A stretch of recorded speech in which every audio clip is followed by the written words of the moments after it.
नमस्कार मित्रांनो, कसे आहात सगळे? बरे आहात ना? आज आपण बघूया ठरलं तर मग या मालिकेचा आजचा म्हणजेच 17 डिसेंबरचा एपिसोड. एपिसोडच्या सुरुवातीला आपल्याला दाखवतात, की सायली आणि अर्जुन आता घरी निघालेले असतात. ते सगळ्यांचा निरोप घेतात. सायली म्हणते सुमन काकू कुठे गेल्या? म्हणून ती हाका मारायला चालू करते. पण सुमनचा हात एवढा जोरात नागराजने पिळलेला असतो. त्याच्यामुळे तिचा हात प्रचंड दुखत असतो आणि ती फार रडत असते. पण ती डोळेपासून खाली जाते आणि सायलीला म्हणते, "तुम्ही निघालात का गं?"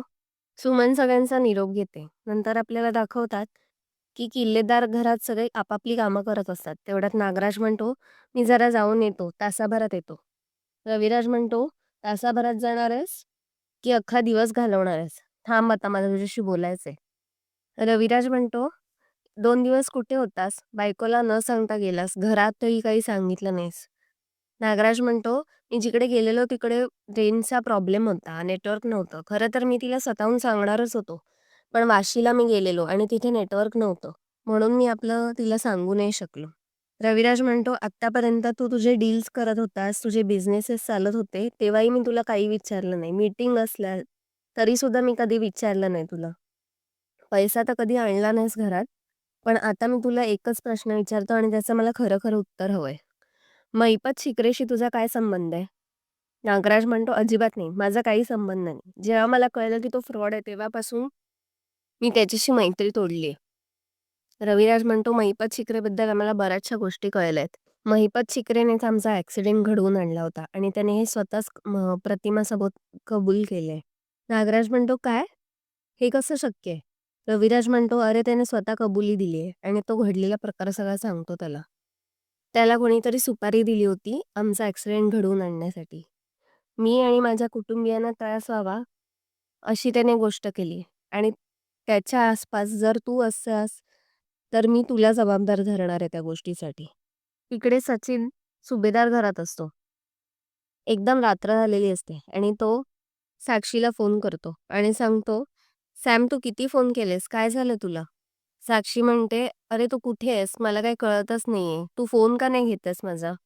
सचिन म्हणतो, "टोरंटोच्या टीमसोबत मी मीटिंगमध्ये होतो, म्हणून मी फोन नाही उचलू शकलो. काय झालंय?" साक्षी म्हणते, "तू आता नक्की कुठे आहेस मला सांग." सचिन काही नीट उत्तर देत नाही. तो म्हणतो, "अगं जर मला तिकडे येता आलं असतं तर मी आलो असतो नाही का?"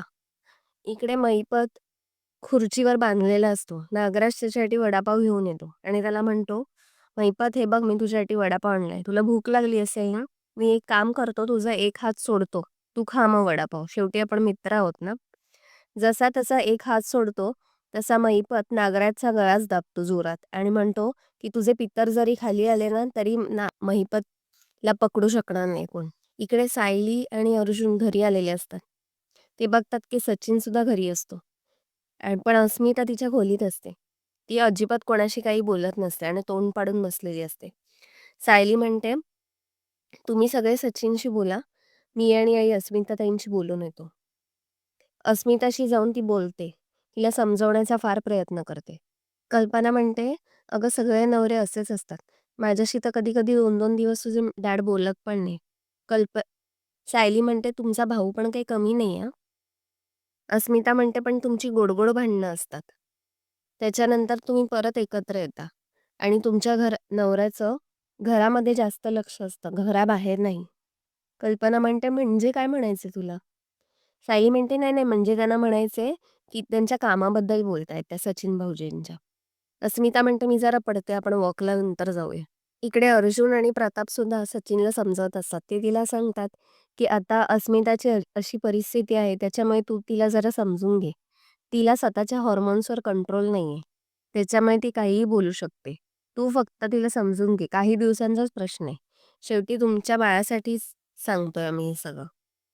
सचिन म्हणतो, की "अस्मिता मला एकदा कॉल करते आणि मी तो नाही घेतला तर दर 15-20 मिनिटांनी सतत कॉल करत राहते. मला पण कसं तरी होतं. मला पण बाकीची कामं असतात ना. अख्खा दिवस तिच्यासोबत नाही मी बसून राहू शकत." मित्रांनो, आजचा भाग इथेच संपला. पुढील भागात आपल्याला दाखवतात, की प्रतिमा नागराजला सांगते, की "जर तुम्ही रात्रभर बाहेर राहिलात, तर सकाळी घरात येण्याची तसदी घेऊ नका. तर तुम्ही बाहेरच राहायचं." सुमन मग नागराजला म्हणते, की "तुम्हाला दादा एवढे ओरडले, वहिनी एवढ्या बोलल्या, तरी सुद्धा तुम्ही रात्री पुन्हा बाहेर गेलात. तुम्हाला काहीच कसं वाटत नाही." नंतर आपल्याला दाखवतात की सायली अर्जुनला म्हणते की त्या बाबू ट्रक ड्रायव्हरचा मालक कोण होता ते आपल्याला शोधून काढायला हवं. म्हणजे त्याला महिपतपर्यंत पोहोचता येईल प्लस सुपारी कोणी दिली हे आपल्याला कळेल. मित्रांनो, आजचा भाग तुम्हाला कसा वाटलाय कमेंट्समध्ये नक्की कळवा. आपण भेटूया पुढच्या भागात. तोपर्यंत बघत राहा ठरलं तर मग आणि व्हिडिओला लाईक, शेअर आणि सबस्क्राईब करायला विसरू नका. बाय.